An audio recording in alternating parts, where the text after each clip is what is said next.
Sveiki gyvi, Arvis Masals, Daudos paptar.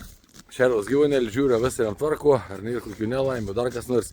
Ir tiesiog buvo pridėjęs daug laiželų įvairiausių iš cechų, iš bandymų, daug visokių lekučių, kafes laikas turiu. Tai sudėjau gyvūnėliam ir kam įdomu, pasižiūrėkit, koks jis skirtumas ir kaip gali nustatyti, kas jam labiau patinka. Nesvarbu, kad čia aptari ir esminis dalykas, gamto labai panašiai. Tai kelniams, Danieliams ir Sternelsaniai šiek tiek, aišku, ir šiek tiek skirtum čia biškio gubum paslapčių, bet perjungu kamerą, jums parodys, kaip aš čia viską padaręs, primityvę, bet aiškiai, jungu kamerą kiek pos.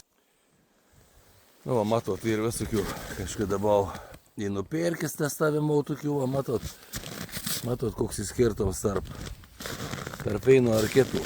Ką pavyzdžiui, bet čia viena veikia, einam toliau žiūrėti, va. Vėl ir primauta ant stryp šitą. Ir vat matot, kaip ir vėl matot, tai kvadratinė, va, praktiškai neliesti. Gal biškį ir pagraužiniai šiek tiek, va, matot, vat iš tarp, kur jam labai patinka. Aišku, patinka jam tas su kukurūzas apatins ir aš anu vis laik daudu, bet anu nelengvė tepi kosti, šitą į minkštesnę, vat ir griauž.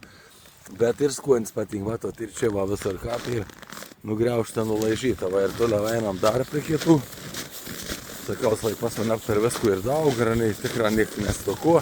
Vylio šanus, va, ir vėl žiūrėm, matot, čia ir va, vienokiai šitą pažiūrėjau, va, tai iš vis praktiškai neliesti yra, ne, ir va, tu jis gali gaminti, na, kas iš to, čia šitą vėl, va, tik tą ir kažkaip pagriaužiniais apačiai grįna druską, va, o viršau, matos, kur ir skane, ir kas jam patinka, va, atrodo, niek nereikia stoti, sumovę skirtingų, nors aš tas atliksiu seniai gamto.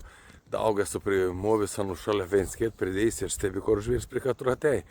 Ir nebeliai klausimų, tada visai aiškasi geriau ir kuo nelabiau mėgsta. Tai va, geros dienėlės visiems, Arvis Masals, iki.